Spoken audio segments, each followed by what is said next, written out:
Hello friends, मैं हूं DreamWorks 06 और आज फिर हाजिर हूं मैं आपकी favourite story and expected true love का एक नया एपिसोड लेकर। एपिसोड नंबर 119, आरोही का बदला। पर उससे पहले आप लोग मेरी स्टोरी को देखते तो हो, पर ना ही आप उस पर लाइक करते हो, ना ही कोई कमेंट करते हो। अगर आप ऐसा करोगे तो मुझे लगेगा कि आपको मेरी स्टोरी पसंद नहीं आ रही है और मुझे उसे बनाना बंद कर देना चाहिए। So please do like, share and subscribe. चलिए अब बढ़ते हैं स्टोरी की ओर। थवनी ने दांत पीसते हुए अबीर की बात मान ली और धीरे से कहा, अबीर आप सबसे अच्छे, केयरिंग और हैंडसम पति हो। उसने हर शब्द पर जोर लगाकर गुस्से से दांत पीस कर कहा, no no not like that, जोर से नहीं तो तुम आज बाहर जाने के बारे में भूल जाओ और मैं भी पूरा दिन यहाँ बैठे रहने के लिए रेडी हूँ। ये आदमी। थवनी ने गुस्से से अपनी आंखें बंद की और थोड़ा रुक कर और गुस्सा कंट्रोल करते हुए जोर से बोली, अबीर आप सबसे अच्छे, केयरिंग और हैंडसम पति हो। उसने एक सांस में ही कहा। थवनी की बात सुनकर सब हैरान रह गए और सब एकदम से खाते खाते रुक गए और फिर जोर से हंसकर धवनी को छेड़ने लगे। अपने इतने पति से इतना प्यार करती हो, क्या बात है धवनी। दादी बोली। विशाल गाना गाते हुए बोला, मैं तेरा हाय रे जबरा और रे जबरा फैन हो गया, तुझे देखते ही दिल में धन तन हो गया। अरमान हैरानी सुन सबको देख रहा था। क्या ये लोग पागल हैं? थवनी ने गुस्से में विशाल को देखा तो वो जल्दी से चुप हो गया और अबीर ने मुस्कुराते हुए धवनी का हाथ छोड़ दिया और फिर धीरे से बोला, don't try to mess with me again. Dhvani ने उसे आंखें दिखाई, फिर अरमान को किस करके अच्छे से रहने को बोलकर विशाल के साथ बाहर निकल गई। मैं तुम दोनों को ड्रॉप कर दूंगा, अबीर ने कहा और उन दोनों को अपने पीछे आने को बोला। थवनी उसे हैरान होकर देखकर बोली, आप कैसे छोड़ देंगे? आपका तो ऑफिस बिल्कुल ही अपोजिट डायरेक्शन में है हमसे। मुझे उस तरफ कुछ काम है, अबीर बोला। विशाल धवनी ने उसकी बात मानकर उसके साथ बैठ गए। विशाल ड्राइवर के पास और अबीर और धवनी पीछे बैठ गए। अबीर ने विशाल से कहा, इन केस अगर तुम्हारे वहां पर जाओ और कोई प्रॉब्लम हो तो बिना एक सेकंड वेट किए जस्ट कॉल मी।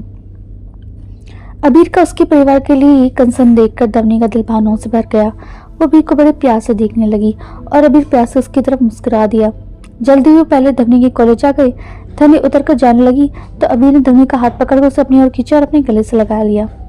धवनी हैरान रह गई, अबीर को खुद से चुराने के लिए स्ट्रगल करने लगी। ड्राइवर और विशाल तो एकदम से हैरान रह गए, फिर शर्मा कर इधर उधर देखने लगे। अबीर, धवनी ने उसे धमकाने की कोशिश की। अबीर ने आंखों के इशारे से धवनी से कहा कि वो विशाल को दिखाने के लिए ऐसा कर रहा है। उसने प्यार से धवनी का माथा चूमा और बोला, I will miss you darling, miss me too. ये कहकर वो प्यार से मुस्कुरा दिया। धवनी को पता था कि अपने रिश्ते को सही दिखाने के लिए उसे ऐसा प्रिटेंड करना ही पड़ेगा, व्हाट एल्स। पर उसे ये सब अच्छा तो लग रहा था। ये सब अबीर की शरारत, जबरदस्ती और प्यार जताना। धवनी शर्मा कर कॉलेज की तरफ चली गई। अबीर ने विशाल को भी घर छोड़ दिया। आज वो 1 घंटा लेट हो गया था क्योंकि वो अविशाल को कुछ पैसे भी देने लगा था। विशाल ने मिलने के लिए बहुत मना किया था पर अबीर माना नहीं। और वैसे भी अबीर को कोई काम तो नहीं था उस तरफ, वो बस धवनी के साथ समय बिताना चाहता था।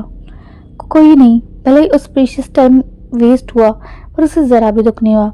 उसकी हर सेकंड कीमती थी, पर जिंदगी में याद प्रॉफिट नहीं, खूबसूरत यादें रहती हैं। विशाल डरते डरते ताऊजी के घर आया। उसे पता था कि उसे बहुत मार और डांट पड़ेगी, पर धवनी के लिए इतना तो वो सही लेगा। हमेशा धवनी दुखों में रहती थी, ऐसी खुशी भरी जिंदगी उसने पहली बार देखी थी। अब उसके लिए वो उसे मार भी दें तो उसे कोई फर्क नहीं पड़ता।